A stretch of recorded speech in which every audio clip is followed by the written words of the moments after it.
आपली जी दिनचर्या आहे ती सुधारण्याचा प्रयत्न केला पाहिजे. आपलं पाचन आणि निष्कासन जर व्यवस्थित असेल कुठलेच आजार होणार नाही. पाचन आणि निष्कासन संबंधी आजकाल भरपूर समस्या उत्पन्न झालेल्या आहेत. आपण जेव्हा झोपेतून उठतो तेव्हा 2 ते 3 ग्लास कोमट पाणी असं मल्लासन स्थितीमध्ये बसून दोन्ही हातामध्ये ग्लास अथवा लोटा पकडून एक घोट सिप सिप करत पिलं पाहिजे.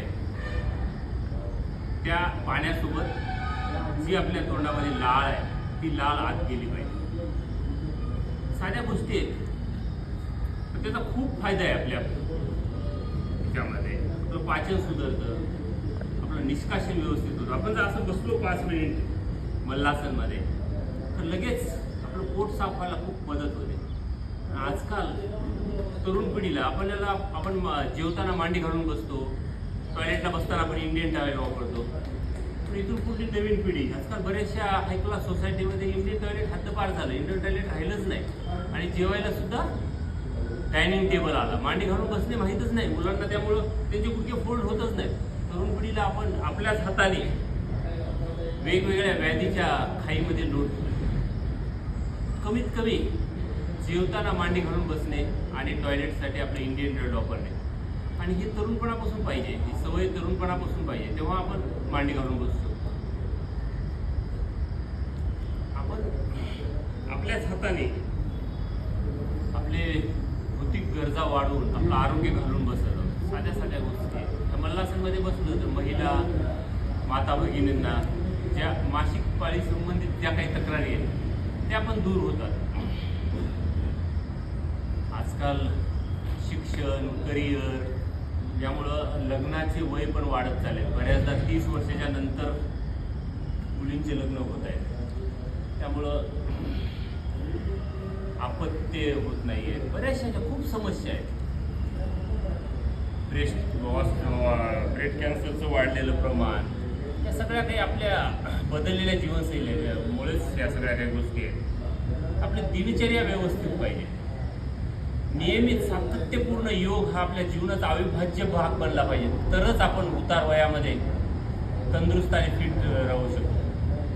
चेंज दोन्ही हात गुडघ्यावर, उजवा गुडघा डाव्या गुडघ्याला. खूप उपयुक्त आहे हे आसनं. याला आपण नियमित सरावात आणले जीवनात आपल्याला कधी गुडघे दुखी, सांधे दुखी हा त्रास होणार नाही. आणि आपलं पाचन आणि निष्कासन व्यवस्थित पाहिजे. आजकाल पायींच्या समस्या खूप प्रमाणामध्ये वाढल्या. चुकीचा आहार, pizza, burger, bakery food, biscuit, काही पण आपण जे आपल्या पाचन क्रियेसाठी बाधक आहे, वडापाव, वेगवेगळ्या प्रकारचे आपल्या हातात आजार आपण कोडून घेतो. ज्या गोष्टी करण्यासारख्या आहेत त्या तरी कमीत कमी केल्या पाहिजे. काल तुमच्यासोबतच मी योगा करून जाऊन जवळपास 600 किलोमीटरचा प्रवास करून रात्री 1:45 वाजता आलो होतो. तरी पण मी आज सर्वांबरोबर 6:15 वाजता गार्डनमध्ये आहे. सातत्य असणं गरजेचं आहे. लगेच आपल्याला त्या ॲलोपॅथीसारखी सवय लागली. थोडंसं 4-8 दिवस 15 दिवस योगा केला, कुठला व्यायाम केला की आपल्याला लगेच वजन कमी झालं पाहिजे असं होत नाही. योग ही एक तपश्चर्या आहे, सातत्यानं करत राहावं लागतं. चेंज डावा पाय साईडला करायचा आहे. स्ट्रेचिंग उजव्या हाताने उजव्या पायाला वळसा देऊन पाठीमागून घट्ट बुजवाय पीछे दिखाई हात पकडेवाला आहे. पाठीमागून असं घट्ट दोन्ही हाताने पकडायचंय.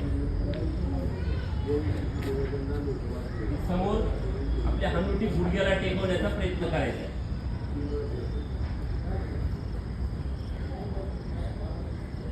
असंच आपलं नियमित स्ट्रेचिंग असेल, व्हेरिकोज व्हेन्स, सांधेदुखी, गुडघेदुखी हे आजार कधीच होणार नाही.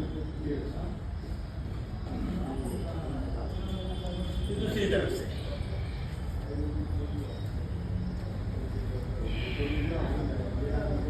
कित्येक लोकांना तर असं पकडता पण येत नाही. सराव, सातत्यपूर्ण सराव गरजेचा आहे. प्रत्येक गोष्ट शक्य आहे त्यासाठी सातत्यपूर्ण सराव करण्याची गरज आहे. तरुण पिढीला योगाचं प्रशिक्षण देणं काळाची गरज आहे. त्यांना डॉक्टर बनवणं, इंजिनियर बनवणं हेच आपण ध्येय ठेवून चालत आलोत. पण त्याच्या आरोग्याच्या बाबतीमध्ये आपण जागरूक नाहीये. तरुण मुलांना बालवयापासूनच योगाशी जोडणं गरजेचं आहे. लॅपटॉप, कम्प्युटर, व्हिडिओ गेम त्यामुळे ते त्यांच्या फिजिकल ॲक्टिव्हिटी नाहीत अजिबातच.